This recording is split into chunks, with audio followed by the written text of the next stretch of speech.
मनश्शैतानिर्रजीम बिस्मिल्लाहिर्रहमानिर्रहीम। नाज़रीन, आज का हमारा लीगल टॉपिक इंतहाई अहमियत का हामिल है। आज का हमारा लीगल टॉपिक ये है कि जो मुसाफिर पब्लिक ट्रांसपोर्ट बसों पे, पब्लिक ट्रांसपोर्ट कंपनियों पे सफ़र करते हैं तो उनके लिए ये है कि जो पब्लिक ट्रांसपोर्ट कंपनियां होती हैं, पब्लिक ट्रांसपोर्ट की जो बसें होती हैं, या ये सोर्स होता है कि मुसाफिरों को जो है वो एक जगह से दूसरी जगह वो ले जाते हैं, उनका सफ़र जो है वो आसान करते हैं। तो उनके लिए ये है कि अपना गवर्नमेंट की तरफ से, सूबाई हुकूमत की तरफ से या रीजनल लेवल से जो ट्रांसपोर्ट अथॉरिटी होती हैं वो उन कंपनियों को वो रेट लिस्ट जो है, रेट के अपना उसके किराए के मुताबिक वो उनको लिस्ट देते हैं कि आप जो है इतना मुसाफिरों से किराया जो है वो आप चार्ज कर सकते हैं, वसूल कर सकते हैं। अगर कोई शख्स जो कि ट्रांसपोर्ट का इंचार्ज है, मालिक है, या उस ट्रांसपोर्ट के इंचार्ज मालिक का कोई मुलाजिम है जो सारा उसका इंतज़ाम संभालता है, वो किसी मुसाफिर से अगर ज़्यादा किराया लेता है या हुकूमत की तरफ से पास शुदा, मंजूर शुदा रेट से ज़्यादा वसूल करता है, या ट्रांसपोर्ट की जो अथॉरिटी है रीजनल लेवल पे या उसके मंजूर शुदा लिस्ट से ज़्यादा किराया वसूल करते हैं, तो आप उनके खिलाफ सूबाई हुकूमत को, रीजनल ट्रांसपोर्ट अथॉरिटी को कंप्लेंट कर सकते हैं।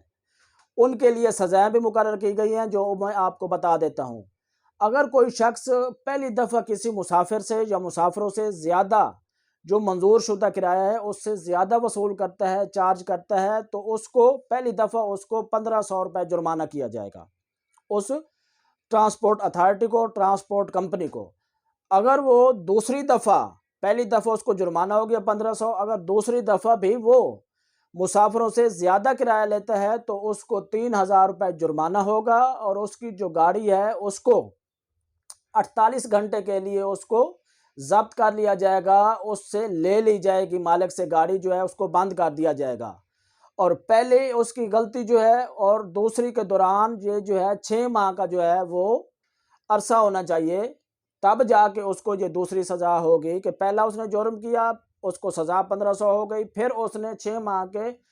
वक्त के दौरान उसने फिर दूसरा जुर्म कर दिया, तो फिर उसकी 48 घंटे उसकी गाड़ी जब्त कर ली जाएगी और उसको जो है 3000 जुर्माना होगा।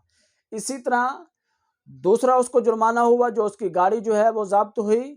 इसी तरह उसने फिर जो है 3 माह के दौरान फिर उसने जुर्म कर दिया। 3 माह दूसरे और तीसरे के दौरान 3 माह का जो वक्फा होना ज़रूरी है। उसमें असर अगर उसने फिर किसी मुसाफिर से ज़्यादा किराया ले लिया है तो उसको जो है 4000 रुपये उसको जुर्माना होगा, और उसका जो रूट है, रूट भी मुअत्तल कर दिया जाएगा, और 3 माह के दौरान ये जुर्म उसका होना ज़रूरी है। क्योंकि सारा सिस्टम जो है वो रूल्स रेगुलेशन के तहत, कवानीन के तहत चल रहा होता है। कोई भी कानून की वायलेशन नहीं कर सकता, कानून से तजावुज़ नहीं कर सकता। ये बहुत ज़रूरी है क्योंकि अक्सरियत जो है वो बसों पे, वैगनों पे या एवीपी पे या जो भी ट्रांसपोर्ट किसी भी लेवल की बड़ी छोटी होती है, तो वो हुकूमत जो है उनको किराया, उनको मंजूर शुदा किराया देती है कि आप मुसाफिर से इतना किराया वसूल कर सकते हैं, ले सकते हैं। अगर वो उससे ज़्यादा किराया लेते हैं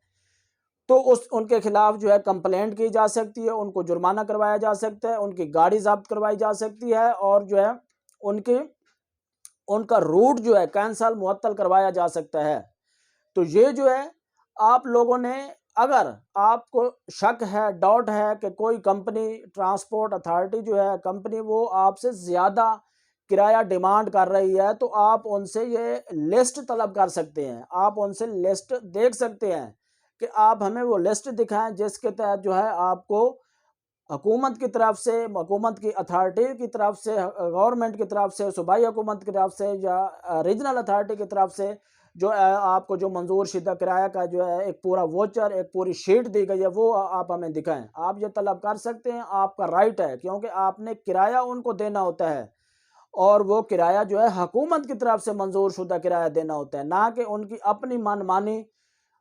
मनमानी हो जाए और वो आपसे ज़्यादा किराया वसूल करते रहें।